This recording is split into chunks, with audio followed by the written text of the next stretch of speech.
하나님의 말씀 에베소서 3장 14절에서 21절 말씀입니다. 이러므로 내가 하늘과 땅에 있는 각 족속에게 이름을 주신 아버지 앞에 무릎을 꿇고 비노니 그의 영광의 풍성함을 따라 그의 성령으로 말미암아 너희 속사람을 능력으로 강건하게 하시오며 믿음으로 말미암아 그리스도께서 너희 마음에 계시게 하시옵고 너희가 사랑 가운데서 뿌리가 박히고 터가 굳어져서 능히 모든 성도와 함께 지식에 넘치는 그리스도의 사랑을 알고 그 너비와 길이와 높이와 깊이가 어떠함을 깨달아 하나님의 모든 충만하신 것으로 너희에게 충만하게 하시기를 구하노라. 우리 가운데서 역사하시는 능력대로 우리가 구하거나 생각하는 모든 것에 더 넘치도록 능히 하시리에게 교회 안에서와 그리스도 예수 안에서 영광이 대대로 영원 무궁하기를 원하노라. 아멘.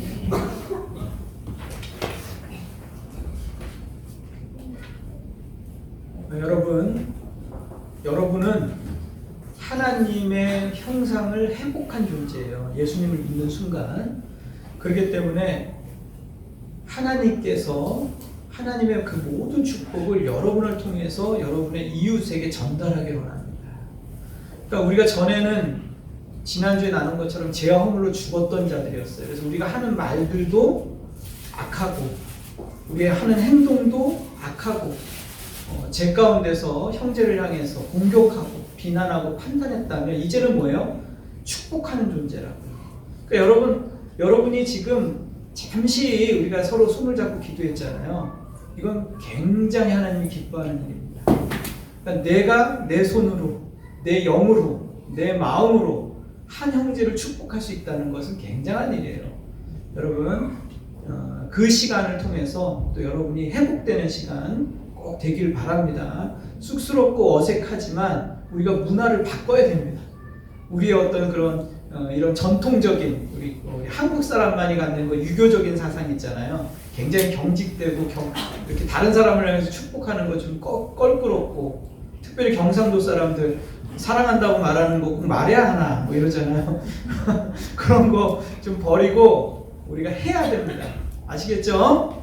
자, 우리 오늘 제목은 따라합시다. 속사람을 능력으로 강건하게 하라. 이 제목으로 말씀을 나누겠는데요. 우리가 지난 시간 다니엘 9장의 말씀을 가지고 내 인생이 기도에 달렸다 이런 제목으로 기도해야지만 산다. 기도만이 살 길이다 이런 말씀을 전했습니다. 그래서 오늘 그렇다면 우리가 무엇을 위해서 기도할 것인가? 이 부분을 놓고 함께 나누려고 합니다. 여러분, 바울은요 어떤 기도를 드렸습니까? 바울은 오늘 기도 내용인데 우리가 구하는 것과는 많이 다릅니다. 여러분, 1장 18절에 보면 이렇게 기도를 시작을 합니다.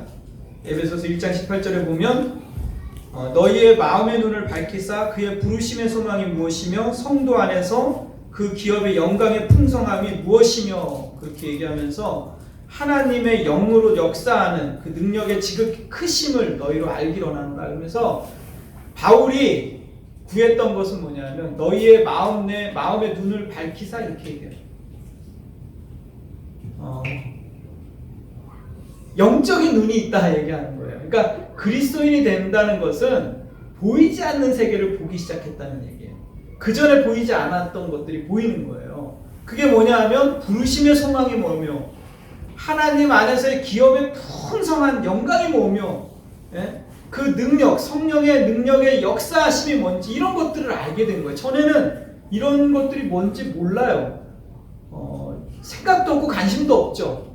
그런데 전에는 우리가 세상에 있는 것들이 주로 우리의 관심사였다면 예수님을 믿고 난 다음서부터 어떤 관심이 생겼어요? 영적인 눈이 밝아지기 시작한 거예요. 부르심의 소망이 뭐예요? 그래서 바울의 인생을 보면 여러분, 그가 그 부르심의 소망을 쫓아 살았다는 것을 알 수 있어요. 그 기업의 풍성함이 뭔지를 증명하면서 살았다는 걸 알 수 있어요. 근데 여러분 생각해 보세요. 바울의 인생을 보면 그가 감옥에 갇히기를 밥 먹듯이 했어요. 지금 이 말씀도 어디서 썼어요? 로마 감옥에서 썼다고요. 지하 감옥에서. 싸늘한 로마 감옥에서 이 에베소서를 기록했다고요.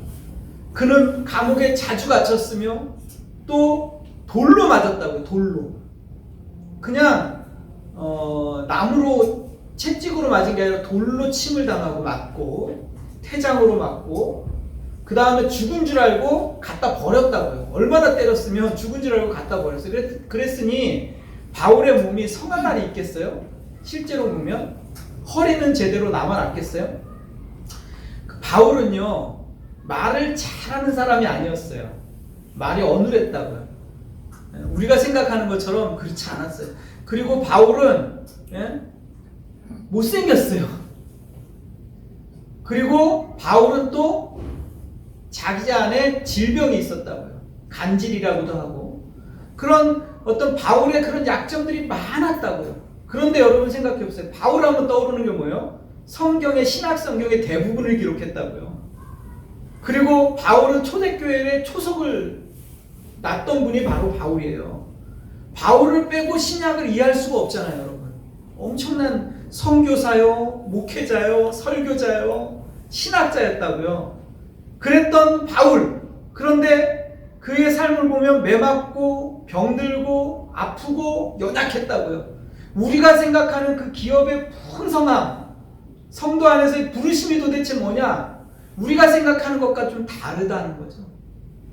우리가 생각하는 것. 하나님은 우리의 외모를 보시는 분이 아니라 우리의 속사람을 보시는 거예요. 성경이 증언하는 건 뭐냐면 바울은 하나님이 기뻐하는 자고 하나님이 존귀 여기는 자였다. 그렇게 성경은 증언하고 있는 거예요. 여러분, 그렇다면 무엇이 바울로 하여금 이렇게 하나님이 볼 때 존귀한 사람이었을까? 무엇이 그를 그렇게 만들었을까? 오늘 본문에 그 얘기가 나오는 거예요. 바울의 모토와 삶의 모토와 바울의 철학과 바울의 삶에 추구했던 것이 뭔지가 오늘 본문의 기도 제목으로 다 나오는 거예요. 첫 번째 그가 뭐라고 기도합니까? 14절에 보니까 이렇게 기도합니다. 이러므로 내가 하늘과 땅에 있는 족속에게 이름을 주신 아버지 앞에 무릎을 꿇고 비노니. 기도죠. 그러니까 지금 바울이 어디에 있었다고요? 로마 감옥에서 지금 무릎을 꿇고 빌기 시작했어요. 그러니까 성도는요 환경이 중요하지 않은 거예요. 기도하는 환경이 따로 있는 게 아니라고요. 그는 지금 로마 감옥에서 무릎을 꿇었어요. 지금 그러면서 뭐라고 얘기하냐면 기도의 대상이 누구예요? 하늘과 땅에 있는 족속에게 이름을 주신 아버지. 이름이 뭡니까? 이름은 정체성이죠. 이름은 존재 자체죠. 그쵸? 이름을 주셨다는 건 뭐냐면 존재케 하시는 하나님, 생명을 주시는 하나님, 창조주 하나님을 얘기하는 거예요. 만물에게 이름을 주셨다는 건 뭐냐면 만물을 존재케 하신 하나님 앞에 지금 온 우주 만물의 주권을 가진 하나님이라는 거죠. 그분이 없으면 세상에 없는 거예요. 그러니까 존재케 하시는 그 하나님, 처음이 되신 그 하나님을 향해서 지금 아버지라고 부르는 거죠. 그가 그 대상을 향해서 지금 무릎을 꿇는 거예요. 내가 어떤 대상을 향해서 기도하느냐가 중요하잖아요. 우상을 향해서 기도하면 아무 의미가 없잖아요. 지금 그가 아버지라고 부르는 그분, 그쵸? 그 하나님을 향해서 그가 온 우주의 창조주이신 그 아버지 앞에 무릎을 꿇고 기도하기 시작하는 거예요. 저는요 한 주간 동안에 오늘 이 말씀을 묵상하면서 깊은 고민에 빠졌었어요.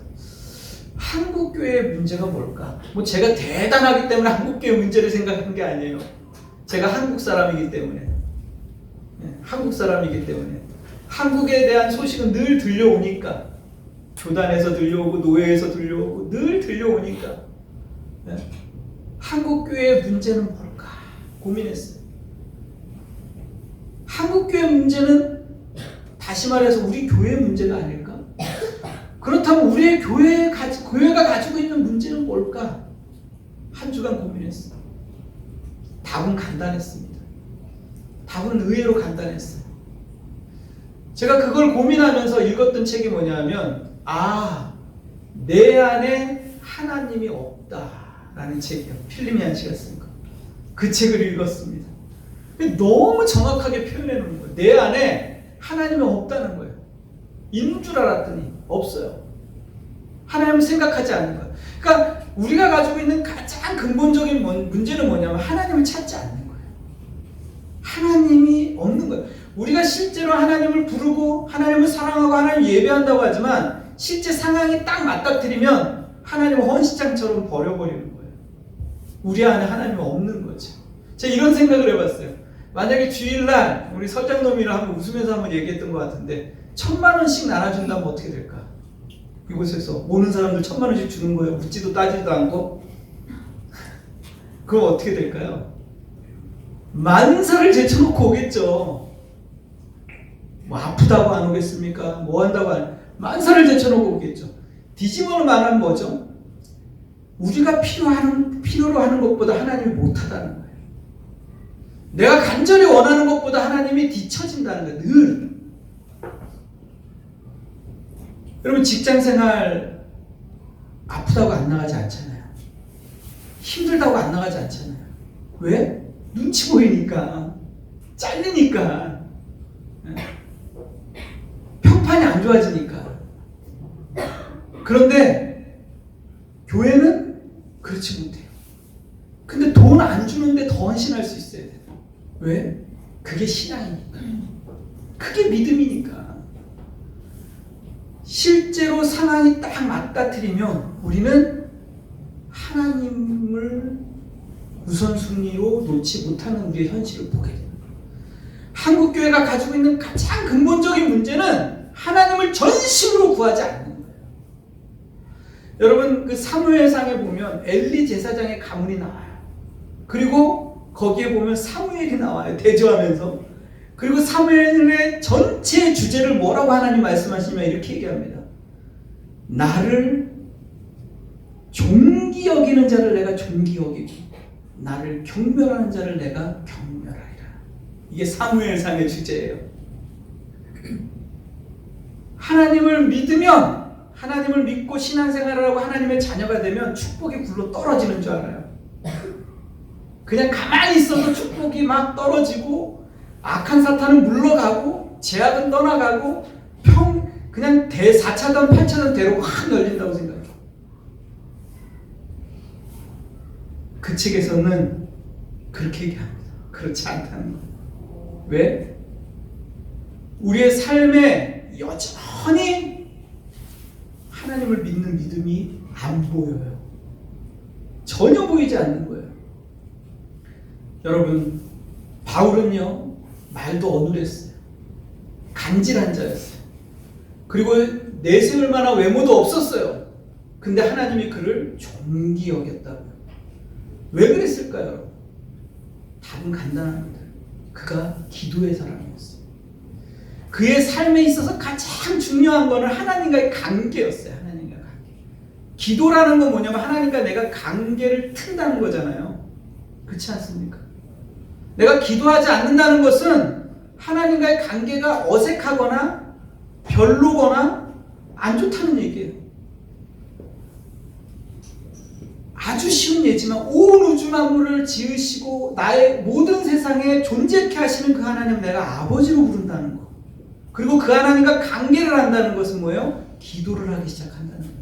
그건 하나님이 가지고 있는 그 놀라운 부요하심을 내 삶 가운데 실제로 적용할 수 있다는 거예요. 놀라운 거죠. 그래서 그가 이렇게 시작을 합니다. 16절에 그가 하나님 앞에 이렇게 구해요. 그의 영광의 풍성함을 따라 그의 성령으로 말미암아 너의 속사람을 능력으로 강건하게 하시오. 뭐라고 얘기합니까? 여기서 속사람이라는 얘기를 했어요. 속사람이라는 얘기. 여러분 놀랍지 않습니까?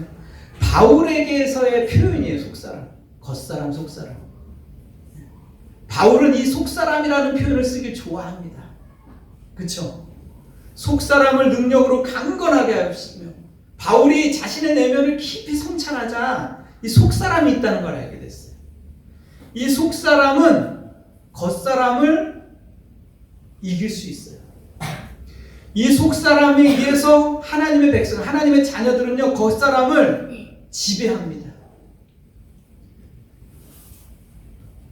여러분, 로마서 7장에 보면 바울이 이렇게 속사람에 대해서 표현을 합니다. 내 속사람으로 하나님의 법을 즐거워하되 내 지체 속에서 한 다른 법이 내 마음의 법과 싸워 내 지체 속에 있는 제 법으로 나를 사로잡는 것을 보는도다. 오라 나는 공고한 사람이로다. 이 사망의 몸에서 누가 나를 건져내랴.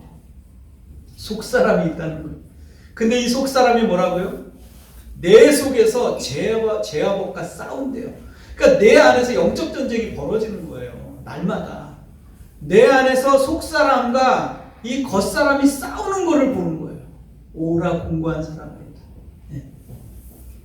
전쟁이 벌어지고 있는 거죠. 왜 전쟁이 벌어질까요, 여러분?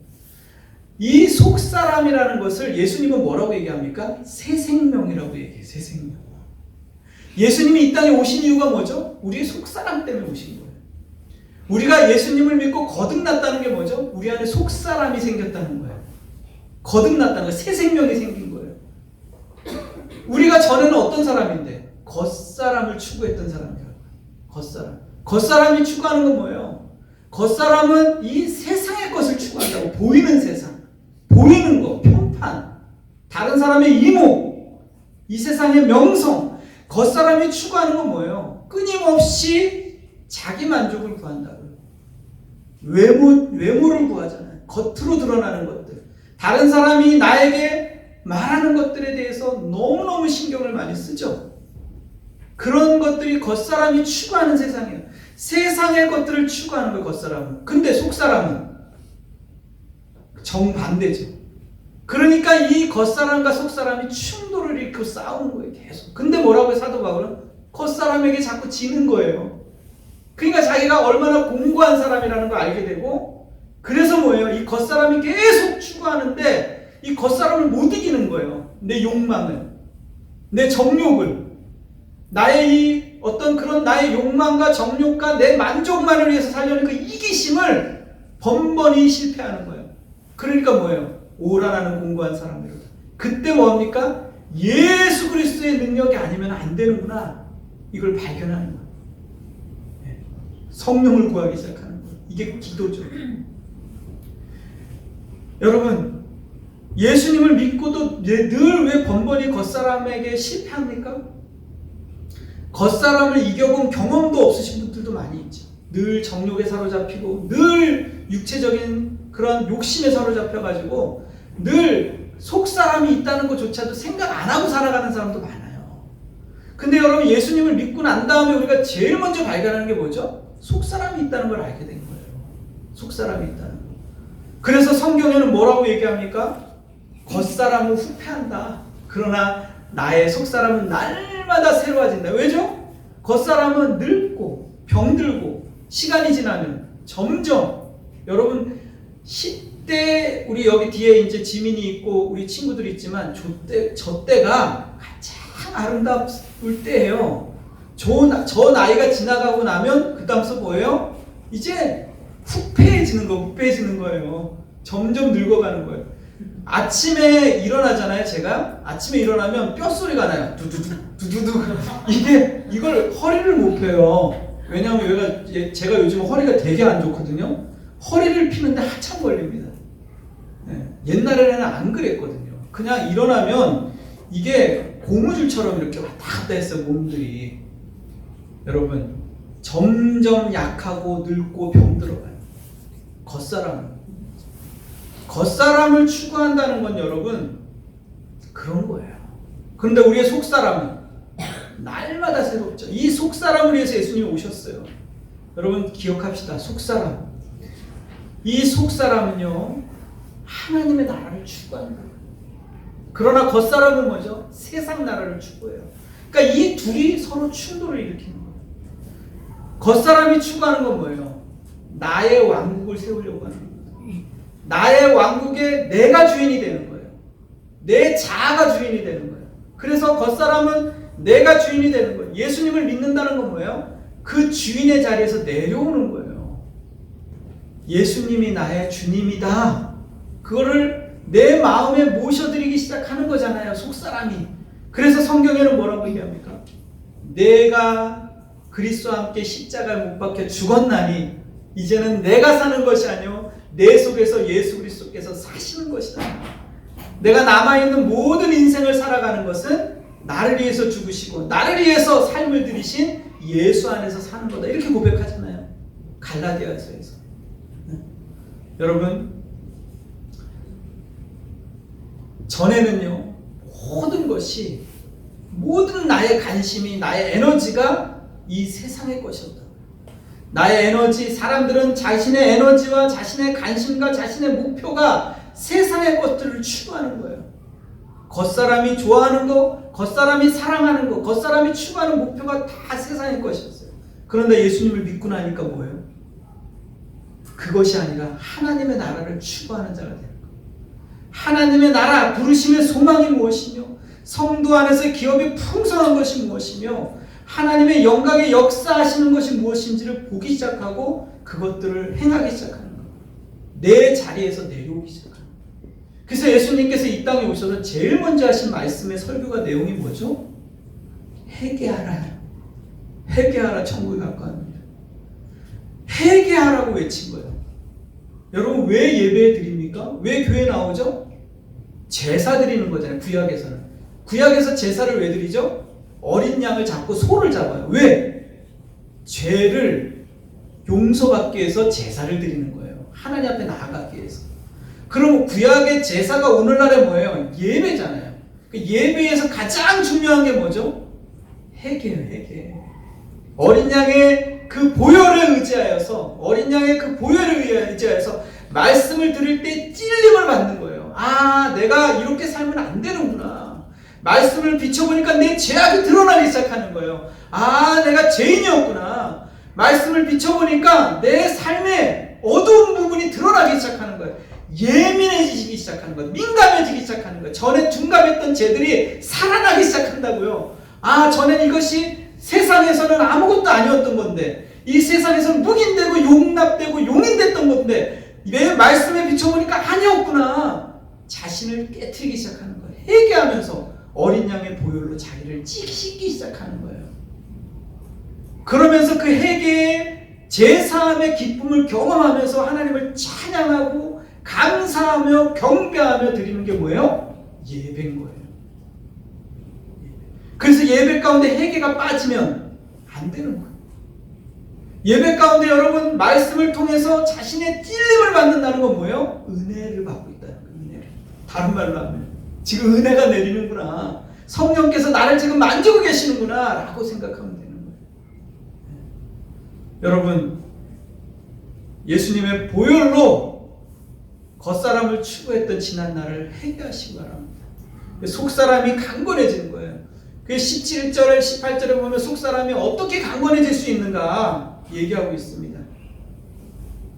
뭐라고 얘기합니까? 17절에 보니까 믿음으로 말미암아 그리스도께서 너희 마음에 계시게 하옵시고 너희가 사랑 가운데서 뿌리가 박히고 터가 굳어져서 능히 모든 성도와 함께 지식에 넘치는 그리스도의 사랑을 알고 그 너비와 길이와 높이와 깊이가 어떠함을 깨달아 하나님의 모든 충만하신 것으로 너희에게 충만하게 하시기를 구하노라. 뭐예요? 우리의 속사람이 강건하게 자라가기 위해서 뭐 하라고요? 첫 번째, 너희 마음에 그리스도가 계시게 하라. 너희 마음 가운데 예수님께서 계시게 하라는 거예요. 아까도 말했지만 바울이 그 굶주림과 매맞음과 헐벗음과 이런 것들을 견딜 수 있었던 하나의 원동력이 뭐라고요? 속사람이 강건해서 견딜 수 있었다고요. 왜 속사람이 강건했겠어요? 그리스도가 그의 마음 안에 계셨기 때문에. 그가 예수님에 대한 신뢰함, 예수님이 나를 사랑하신다. 그 사랑에 뿌리를 내리고 터를 만들었기 때문에 그가 흔들리지 않았던 거예요. 환경에 흔들리지 않았어요. 그래서 그가 뭐라고 얘기합니까? 이 사명을 마치려 하면 나의 생명도 조금도 귀한 것을 여기지 않는다. 그러니까 생명까지라도 아끼지 않는다 이렇게 표현할 수 있었던 거예요. 이게 속사람이 강한 사람이 할 수 있는 표현이죠. 속사람이 약하면 환경이 흔들릴 거 아니에요. 환경이 이러면 이렇고 저러면 저렇고 늘 흔들린다고요. 근데 바울이 흔들리지 않았었던 건 뭐예요? 예수 그리스도의 사랑의 뿌리를 내렸기 때문에 그런 거예요. 골로새서에 보면 이렇게 고백을 합니다. 1장 24절에 나는 이제 너희를 위하여 받는 괴로움을 기뻐하고 그리스도의 남은 고난을 그의 몸된 교회를 위하여 내 육체에 채우노라. 빌립보 교인들에게 그가 그렇게 고백한 거예요. 감옥에서. 내가 지금 이 받는 이 고난은 그리스도의 남은 고난을 내 육체 가운데 채우는 것이다. 이렇게 고백하는 거예요. 그래서 그가요, 속사람이 그리스도의 예수 그리스도의 마음이 예수님의 자신의 마음 가운데 예수님이 계시게 하기 때문에 속사람이 강건하여서 그가 그 모든 것들을 이길 수 있었어요. 그리고 우리의 속사람이 강건해지는 또 하나의 이유가 뭐죠? 그거는 고난을 통해서 우리의 속사람은 성장한다는 거예요. 고난받는 것이 내게 유익이라 이렇게 고백하잖아요. 성경에서요, 어떤 사람들, 성경에 나오는 인물들을 찾아보면 모두가 속사람이 강건했어요. 근데 그런 속사람이 강건한 것들을 보면 다 하나같이 고난을 통과했던 사람들이에요. 성경의 인물 중에서 고난을 통과하지 않는 분이 한 사람이라도 있었습니까? 여러분 요셉을 보시기 바랍니다. 요셉을 보면 어땠죠? 요셉이 그가 여러분 생각했을 때 30세에 국무총리가 되잖아요. 이집트 애굽에. 그러니까 우리가 자녀들을 위해서 기도하거나 얘기할 때 뭐라고 얘기합니까? 요셉처럼 되기를 원한다. 여러분 지혜와 총명을 갖는 아들이 되게 해주십시오라고 기도합니다. 저도 요셉처럼 되라고 목사님들이 기도해 줬던 것 같아요. 어렸을 때. 근데 저는 요셉이 갖는 그 엄청난 고난과 환난을 몰랐죠. 그때는요. 근데 요셉은요. 그 자리까지 가기까지 어땠어요, 여러분? 그는 끌려서 갔어요. 마지못해 갔고 얼떨결에 갔는데 그 자리까지 간 거예요. 요셉은 비전의 사람이 아니었다고. 요셉은 꿈의 사람이고 비전의 사람이고 그래서 너희들도 비전을 가져라 이렇게 설교하잖아요. 그러지 않았다고요. 요셉은 끌려갔습니다. 성경에서 증언하는 거예요. 그가 웅덩이에 빠졌어요. 자진해서 빠졌습니까? 빠짐을 당한 거죠. 그가 노예로 끌려갑니다. 노예로 끌려갔다고요. 그리고 노예 상들에 의해서 매매에 당했어요. 매매. 물건 취급을 받았습니다. 그리고 그가 보디발의 집에 있을 때 종으로 지냈다고요. 종으로. 그리고 보디발의 아내를 겁탈했다는 제목을 씌워서 감옥에 갇혔어요. 자진해서 간 게 아니라 끌려서 들어갔다고요. 그의 인생을 보며 억울하고 누명 쓰고 끌려당했다고요. 노예로 살았어요. 그 고난의 사람이에요. 요셉은. 그가 30살이 되었을 때 어떡합니까? 왕의 꿈을 해석을 하는데 여러분 놀라운 사실이 뭔지 압니까? 30살이 중요한 거예요. 애굽에서요. 고관이 되기 위해서 정치에 입문하기 위해서 나이가 몇 살인 줄 아세요? 입문할 수 있는 나이가 고관이 될 수 있는 나이가 30세라는 거예요. 그 당시. 만약에 그가 술간원이 요셉을 까맣게 잊어버렸어요. 아마 술간원이 자신의 직업이 복직되자마자 바로 왕위가 아렸다면 요셉의 말처럼 그랬다면 그는 국무총리가 되지 못했죠. 2년을 잊어버렸다고요. 까맣게 잊어버리다가 어느 날 갑자기 요셉이 딱 떠오른 거예요. 그 나이가 언제예요? 30세가 되던 거예요. 성경에는요, 하나님은요, 하나도 그냥 버리는 법이 없어요. 정확하게 하나님의 계획과 때에 그를 세웁니다. 그랬을 때 요셉이 30대가 돼서 국무총리가 됐을 때 그 나라의 모든 사람들의 지혜자들을 통솔할 수 있는 능력과 지혜와 지식이 그 안에 있었어요. 그 모든 능력을 어디서 배웠어요? 그가 감옥에서 배운 거예요. 종살이 하면서 배운 거예요. 끌려다니면서 배운 거예요. 그의 지혜가 온 세상에 모든 사람의 지혜보다 뛰어났다고요. 그 당시. 고난 속에서 커갔다고. 그가 고난 속에서 그의 속사람이 강건해졌어요. 그러니 그가 무엇을 맡기든지 그걸 감당할 수 있었던 거예요. 용서하는 사람이 된 거예요. 하나님의 주권을 선포할 수 있는 사람이 된 거예요. 여러분, 여러분이 추구해야 될 것은 뭐냐면 뭐냐면 여러분의 속사람을 강건하게 자라가게 하는 거예요. 이 속사람은 성장한다고 성경은 얘기해요. 속사람은 자라는 거예요. 그래서 바울은 그가 고난 속에서 살든지 죽든지 내 몸에서 그리스도가 존귀케 되기를 원한다 이렇게 얘기했어요.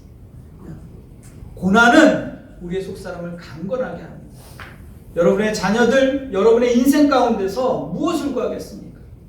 하나님, 저 자녀가, 저 아들이 속사람이 강건한 아이로 자라가게 도와주시옵소서. 환경은 변화되고 직업은 바뀌고 세월은 변화되는 거예요. 그러나 속사람이 강건한 사람은 그가 감옥에 있든지 어디에 있든지 그게 중요하지 않죠. 하나님이 그를 존귀 여기고 그는 하나님 앞에서 희하게 쓰임을 받게 되는 거죠. 여러분, 여러분의 속사람에게 부디 관심을 가지십시오. 고난이 없다. 고난이 없어도 된다. 고난이 없어도 얼마든지 우리는 고난 없이 축복받을 수 있다. 왜? 예수님께서 십자가에서 다 고난받으셨기 때문에 우리에게는 고난받을 필요가 없다. 이렇게 말하는 복음은 뭐예요? 거짓 복음이에요. 성경에서 어느 곳에서도 그리스도인들은 고난받지 않는다라고 얘기한 곳이 없어요. 네? 그리스도인들도 병들고 그리스도인들도 감기 걸리고 그리스도인들도 코로나 걸립니다. 그렇죠? 우리에게 주시는 그 축복은 우리가 생각하는 그런 풍성한 것이 아니라 신령한 것들이라고요, 여러분. 세상에서 줄 수 없는 것들이에요, 여러분. 하나님이 여러분에게 주고자 하는 것들은 세상에서 돈 주고 살 수 있는 것들이 아니에요. 영원한 생명, 영원한 기쁨, 그런 어떤 죄악으로부터의 해방을 얘기하고 있는 것들입니다. 그래서 여러분, 욥은 뭐라고 얘기했죠? 그 고난받을 때 자신을 만물의 찌꺼기라고 표현을 합니다. 만물의 찌꺼기. 하나님께서 만물의 찌꺼기 같은 나를 분초마다 기억하시며 매 순간마다 나를 살핍니까? 내가 뭐라고 그렇게 고백을 합니다. 내가 도대체 뭐길래 나에게 그렇게 관심을 가지십니까? 라고 고백을 해요.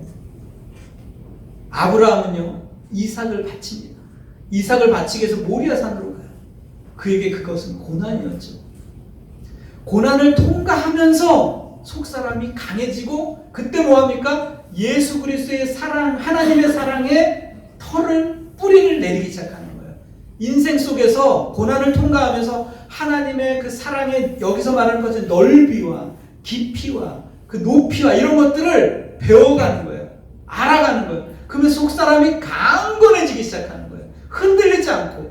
그래서 속사람이 뿌리를 내리자, 그리스도의 사랑에 뿌리를 내리자 어떻게 되죠?